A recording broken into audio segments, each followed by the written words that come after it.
All right, so the Michigan High School Athletic Association, the executive director, Mark Ewell, joins us now. Mark, you met with your representatives today.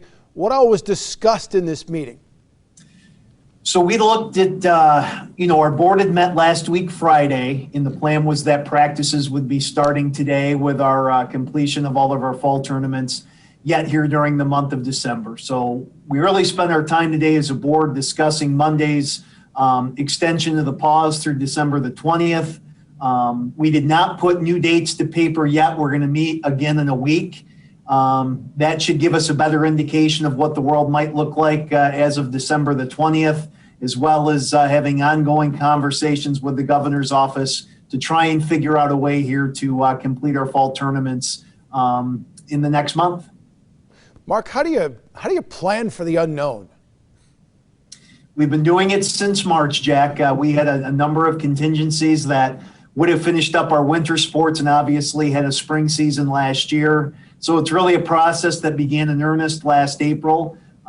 It's frustrating because you put in so much work and time on plans that either don't come to be or get changed in midstream, but that's just been the way of the world here in 2020, and we'll continue to keep looking for a way here to just get the few schools we have left and just the few weeks that are needed to finish up our fall sports and get those kids the closure that they need.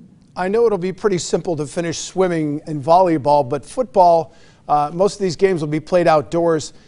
Could this tournament be moved into January, or then do you have to start thinking about spring? You know, the time to play, Jack, would be right now. I still think, looking at the extended forecast for December, that December is our best chance to get in football games outdoors. You get into January or February, that might work in your viewing area in Grand Rapids. That same conversation held in Iron Mountain is probably a different outcome. So we feel like our window of opportunity to finish this now is here within the next few weeks. And again, conversations are ongoing to still try and find a way for us to finish football outdoors now. I know the governor banned the sports. Do you see any way that if she extends this, that you guys still believe you can finish this tournament safely? Would you go against any ruling that's made by the governor's office? So we've got to follow all the law. That's been clear since the outset of the pandemic. We're going to continue to do that. We'll continue to work, through the proper channels.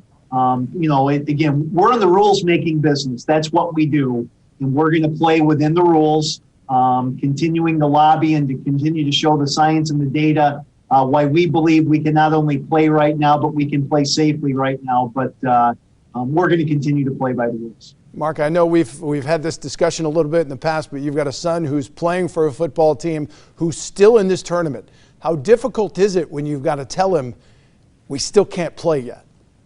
You know, it's been tough. I think all of us, we've had certain things that have been on hold or on pause going back to last March. So I think all of us have kind of gotten a little bit used to that. The thing is, going home each night and seeing him and continuing to talk about this, I think it's been good motivation. We're not just talking our football kids, but we're talking our volleyball kids and our swimmers, as well as our winter and spring kids, because, my son does play football in the fall, but he's also a winter and a spring athlete as well. And after the way we saw last year end, I think it's all of our kids that need to really keep us going right now. And we as adults just need to continue to be creative. We need to continue to be tenacious and to really advocate for what we think can be done safely. The way things are trending right now, I mean, this could extend beyond the new year. I don't know this for a fact, but I'm just looking if it does, how short of a season can winter sports be?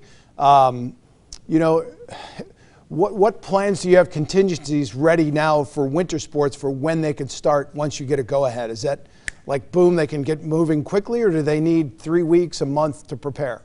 No, we're going to go pretty quickly, Jack. So if all of our plans right now is that winter sports can restart on January the 4th. And basically for winter, you've got 3 months of January, February, and March. What it may mean is moving some other sport tournaments back into later March, which will end about the same time as basketball. But we think if we can give kids a 3-month long winter season in those 3 months, that's going to be a quality experience, very similar to what we had in the fall, even with some of our sports being delayed and moved in the fall. And then obviously our experience of this past fall gives us great confidence that when everything moves outdoors for spring sports in April, May, and June, that we'll be able to finish spring, which didn't happen last year.